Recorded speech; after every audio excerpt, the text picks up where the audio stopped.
A recent WWE return had talks with AEW, plus an Impact star undergoes emergency surgery. And could we see AEW and WWE stars on the same event next week? It's all in the wrestling news right now. Hey guys, Kathy Kelly here. It's not really Kathy Kelly. What? It's not really Kathy Kelly. You could have fooled me. Oh, I know, right? I have that look sometimes. I've always fancied your beard, Kathy. Well, join the queue. I'm not Kathy Kelly. It said my name down there a minute ago, and it said Ross's name as well. But Kathy Kelly made a triumphant return to WWE recently.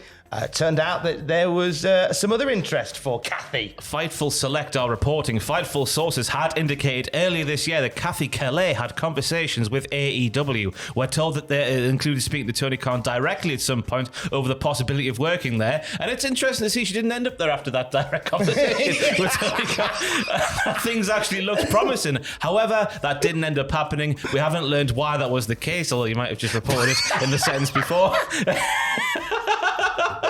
I'm not sure how things actually got. We're told Kelly and AEW remained on solid terms before she headed back to the World Wrestling Federation. I like the idea. Like, is it Tony's office? He's like, I'm really up for hearing about this. You know what? AEW do some great things. I'll see how I get on. She goes in. She just comes back.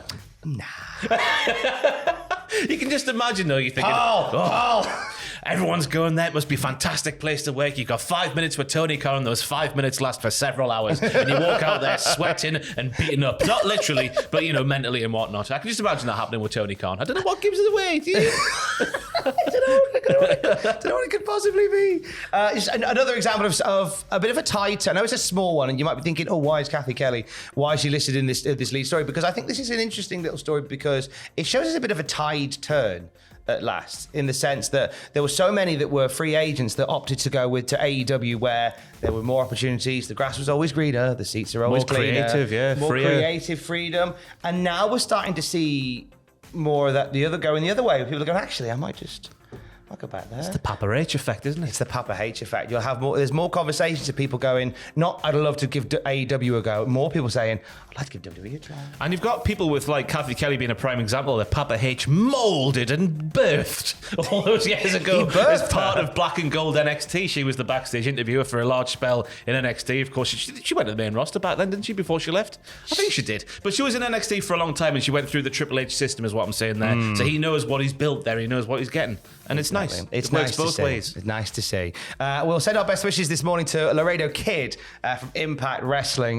He took a photo and posted on Instagram yesterday of himself in hospital, and he revealed that he'd been taken to the emergency room for emergency surgery after his match in Monterrey.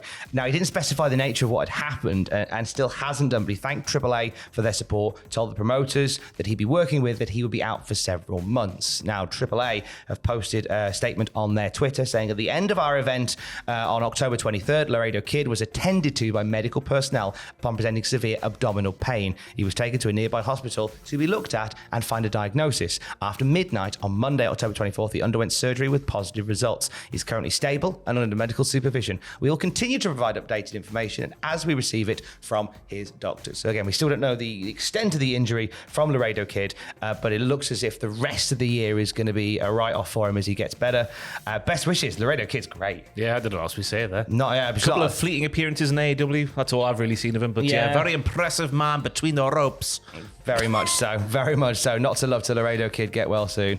Let's go back to WWE, where another former WWE star could be making a comeback. And in his words, this is something that might have been on the cards for a while. Yeah, Darren Young has been speaking to Under the Ring about a comeback, and he said, I always said just because moves aren't being announced doesn't mean moves aren't being made. I'm always talking to WWE about what more I can do, whether it's coaching or coming back to NXT, because it's almost like nostalgia. It's been over 10 years since I was on NXT. My God. I know, right? We're close to death, aren't we? Just imagine me coming to NXT with the strong openweight champion to defend it. Just come through. I don't have to stay. That would be very interesting. I mean, it comes back to this conversation about the relationship with New Japan and WWE, which we'll talk about in our next story. Whether or not they would have like a New Japan title defended on WWE soil is one thing. But I think Darren Young is one of those guys I could see getting into a training, a producing, a coaching role in WWE should he want to step away from wrestling on a regular basis. Yeah. I really think he could.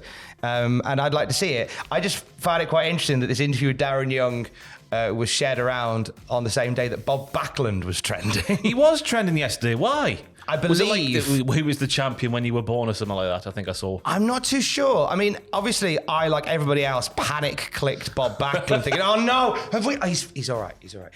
I know there was something like who was champion when you were born, but I also know there was footage of him in sort of a worked shoot fight for a company in Japan.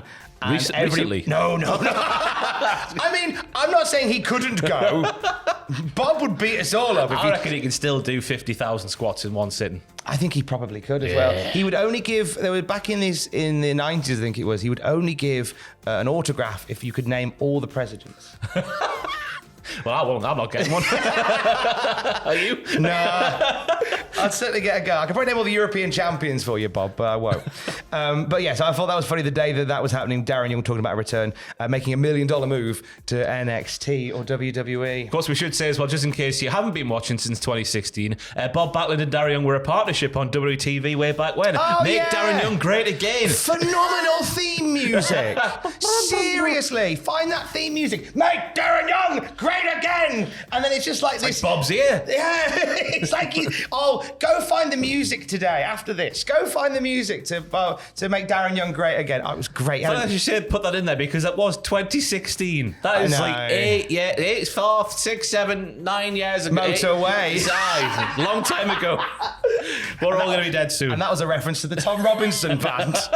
Wow, we are so down with the kids. I'm on the TikTok. Let's talk a little bit more about New Japan to end on. So we could potentially see WWE and AEW current roster stars on the same New Japan show next week. What's going down?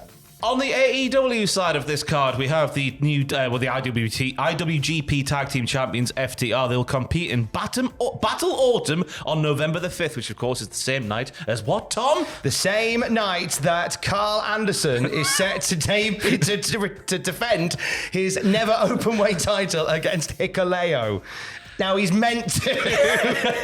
We should say as well, there was an interview last week where the Good Brothers basically said all the kizash is over in the Sizash, Rabash, Saudi Arabia. We have no Mizash orals. Yeah, so we're going to go there's Ash. We're not going to go to New Japan as Ash. So yeah, they're basically just saying they're going to be at the WWE show, not on this New Japan card. Well, New Japan themselves just say, no, you're going to be here, aren't you? You will come. You will come home immediately, and you will bring back that thing you took. I mean, there is a potential that this deal with WWE and New Japan might have been struck. A few people, when we put the video out yesterday and the one over the weekend, suggested that the New Japan WWE stuff is a bit of a worky shoot. They're getting a bit worked a little bit, and there's a little bit something to gauge a bit of interest. It'd be interesting to see how if Carl Anderson does end up doing the New Japan commitment, as he probably should. I don't know. Who am I? But I wonder how they would sort of remedy that with Crown Jewel. They've teased potentially Cameron Grimes as kind of a loose member of the OC because he teamed with them at NXT the other week. They've talked about bringing in a female to combat Rhea Ripley, so maybe have somebody there to replace Carl Anderson if he goes to do this thing in Japan. Potentially also if he does, it means having active AEW and active WWE stars I've got the answer, competing Tom. on the same show. Hiroko Sumi.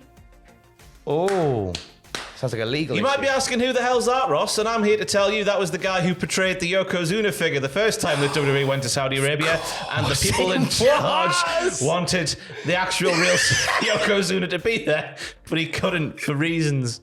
So are we suggesting that we either send Hiroko Sumi to pretend to be Carl Anderson? Yes. Or Shaven bald, few fake stick-on tattoos. We are fine. But do we send him to Crown Jewel, or do we send Hiroko Sumi to Japan? It's even funnier if it's Japan. Carl. Hi.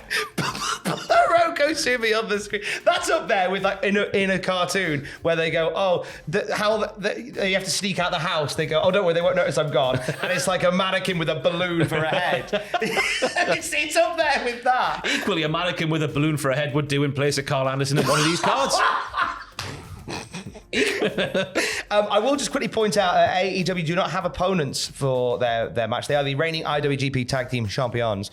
We know the Aussie Open are on the card as well. They haven't got opponents. Give us a run back of Royal Quest, you cowards. That was apparently a very good match, wasn't it? Phenomenal I've not match. seen it yet. Nothing but love I've heard from that match. I believe it is now on New Japan World. I know that I saw Kevin Kelly doing the comms for it on his Twitter.